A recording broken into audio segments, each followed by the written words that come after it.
Hello everyone, नमस्ते छेजालो सबैजनालाई।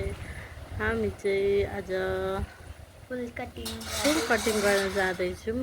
हजुरहरूले हामीलाई हेरेर साथ दिनुहोला। हाम्रो युट्युब च्यानललाई सब्सक्राइब गरेर साथ दिनुहोला।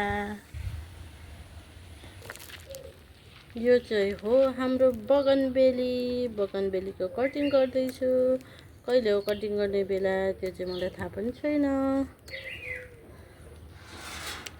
मुना पलाउन थालेछ नयाँ, त्यही भएर म चाहिँ कटिङ गर्दैछु।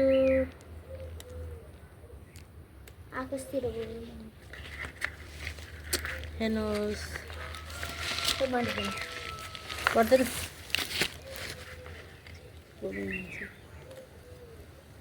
यत्रो लामो छ। यो चाहिँ कुन फुल हो मम्मी? बगनबेली। बगनबेली चाहिँ यत्रो ठुलो भएको छ। हाम्रो चाहिँ अब कता काट्नु मम्मी?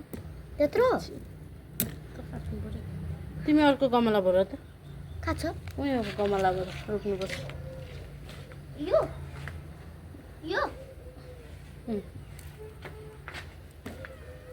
यसमा माटो अनि हाम्रो चाहिँ के भन्छ, अर्को फुल त के भन्छ? उयो देखेन माटो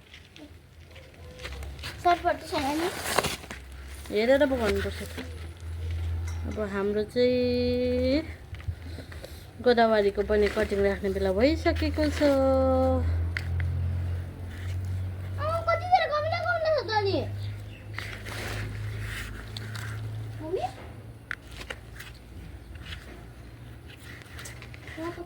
यस्तै कटिङ गरेको भए चाहिँ यस्तै हुन्थ्यो होला होइन। कटिङ गर्नु ढिलो भयो।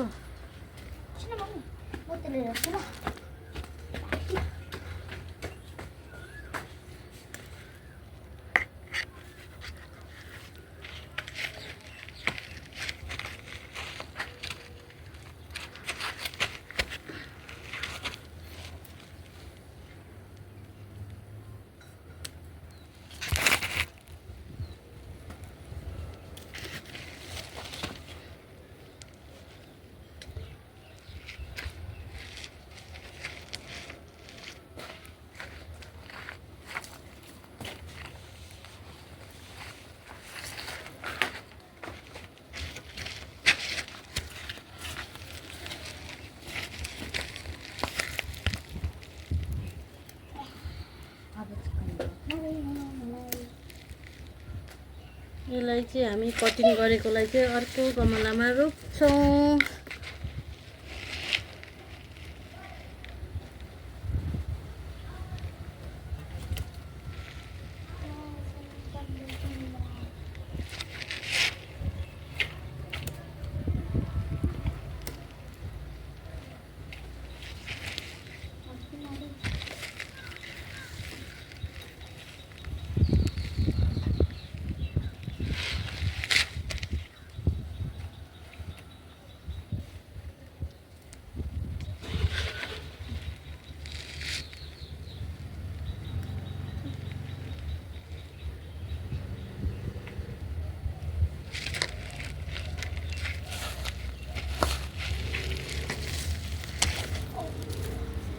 हामीले चाहिँ बगनबेलीको कटिङ गरिसक्यौँ। हेर्नुहोस् है साथीहरू, यस्तो भएको छ।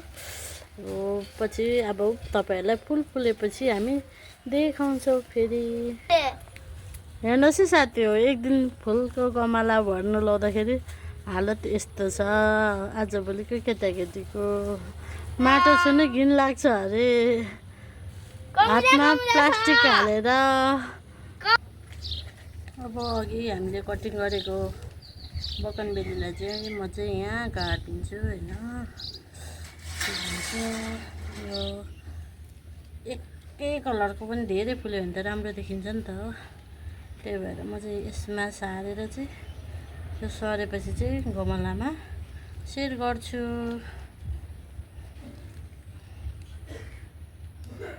त 3-4 कलरको छ, तर अब कति सर्छ कति सर्दैन।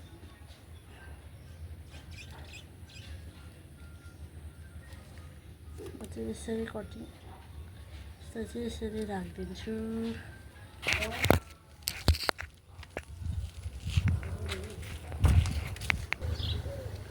यो चाहिँ स्ट्रबेरी हो होइन। अस्ति मैले तल जेठानी दिदीलाई मागेर ल्याएको थिएँ, चाहिँ ओइलाइसकेछ। अब जाग्छ कि जाग्दैन हेरौँ है त। यो चाहिँ खाने पुरा केटाकेटीलाई रहर गर्छ क्या। जाग्दैन होला, जाग्दैन जस्तो लाग्यो, ओइलिएछ नि त पुरै।